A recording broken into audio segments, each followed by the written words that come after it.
अस्सलाम वालेकुम dear teachers. Classroom में टीचिंग के दौरान बहुत सारे ऑब्जेक्टिव्स होते हैं जिन्हें हम एसएलओज कहते हैं, स्टूडेंट लर्निंग आउटकम्स। उन्हीं में से एक स्टूडेंट लर्निंग आउटकम होता है और वो होता है बच्चों की ऑरल स्किल्स, यानी listening and speaking skills. Listening and speaking skills अगर किसी क्लासेस में डेवलप हो रहे हैं, यानी अगर हमने आपसे शेयर करता चलूँ, जब मॉनिटरिंग के दौरान हमने चेक किया तो बहुत सारी क्लासेस ऐसी थी कि जहाँ बच्चे खामोश थे और बहुत सारी क्लासेस ऐसी भी थी जहाँ बच्चे बढ़ चढ़कर बोल रहे थे।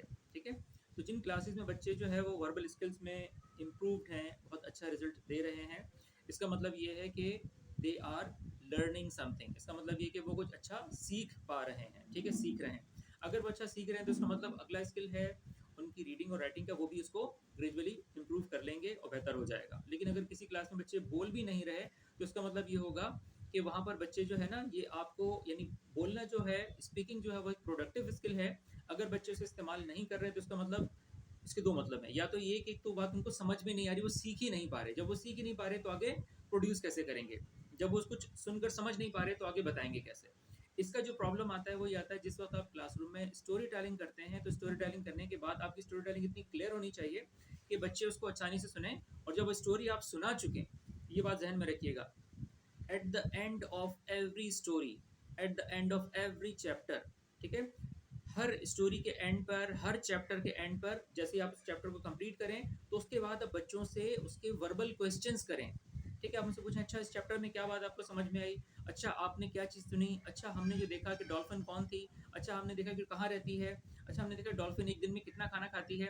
इस तरह से जो आप क्वेश्चनिंग करेंगे, उन क्वेश्चंस के ज़रिए से ये होगा कि जो बच्चे ने जो चीज़ें रीड की हैं, वो जो जो चीज़ बच्चे ने सुनी है वो उसको क्लियर हो जाएंगी, वो उसके जहन में दोबारा से फ्रेश हो जाएंगी, वो ताज़ा हो जाएंगी। और जब वो उसके दिमाग में फ्रेश हो जाएंगी तो फिर वो आसानी से आप से लर्निंग कर सकेगा और फिर वही चीज़ आगे प्रोड्यूस कर सकेगा। ठीक है, तो इसके ज़रिए से उसकी लिसनिंग एंड स्पीकिंग यानी ऑरल स्किल्स डेवलप होंगे।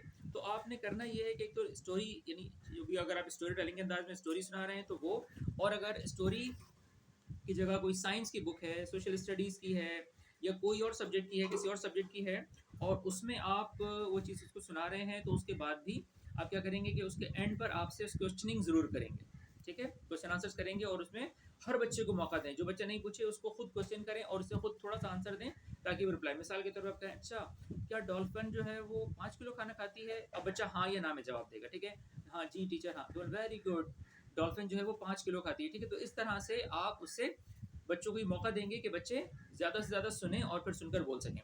इससे बच्चों की जो डेवलपमेंट होती है वो, उससे बच्चों के ऑरल स्किल्स डेवलप होते हैं, और ऑरल स्किल डेवलप होने से ये फ़ायदा होता है कि बच्चे ऑरल स्किल डेवलप करने के बाद फिर वो जो दो स्किल हैं, रीडिंग और राइटिंग है, वो इसकी तरफ आते हैं। ठीक है, तो अपने जहन में ये रखिएगा कि आपने बच्चों की ऑरल स्किल्स पर अच्छी तरह से काम करना है। जब नेक्स्ट टाइम हम आपकी क्लासेस में आएँ तो ये चीज़ हर क्लास में होनी चाहिए कि ये, चूँकि बोलने का इसका जो स्किल है, लिसनिंग और स्पीकिंग का स्किल जो स्किल है, ये हर एक में डेवलप होता है। कुछ बच्चे ऐसे होंगे, बहुत कम ऐसे बच्चे होंगे जो ये चीज़ नहीं बताएँगे, लेकिन वो भी हमें ये बात टूटे-फूटे जुमलों में ज़रूर बता देंगे। ठीक है? लेकिन लिखना और पढ़ना, यानी रीडिंग और राइटिंग जो है, ये थोड़े से कॉग्निटिव स्किल हैं, इनमें थोड़ा-सा टाइम लगता है, लेकिन इससे पहले के जो स्किल हैं वर्बल, वो इससे डेवलप होंगे।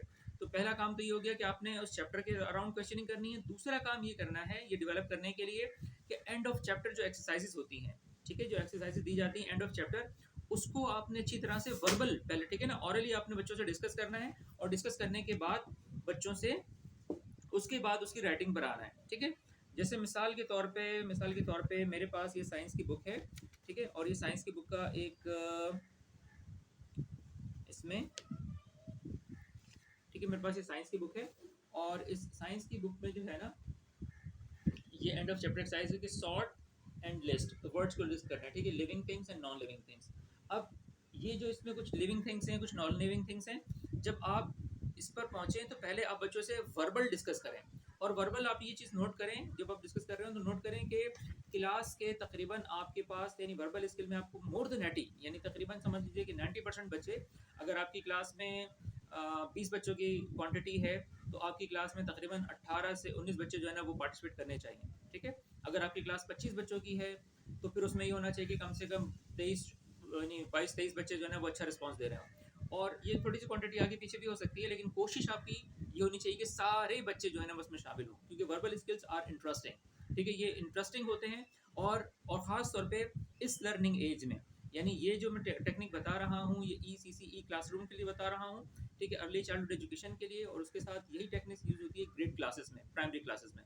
इन दोनों के लिए लर्निंग टूल बहुत ही ज़बरदस्त होता है, ठीक है। लर्निंग टूल जो है ना, यानी लर्निंग टूल कौन सा, सुनना और बोलने का, ठीक है, सुनने और बोलने का, लिसनिंग और स्पीकिंग का जो टूल है उनको बहुत ज़्यादा अट्रैक्ट करता है, ठीक है। तो इसको इस्तेमाल करना है, इंशाल्लाह ताला आप देखेंगे कि आपकी क्लासेस बहुत जल्दी अच्छी इंप्रूव हो जाएंगी।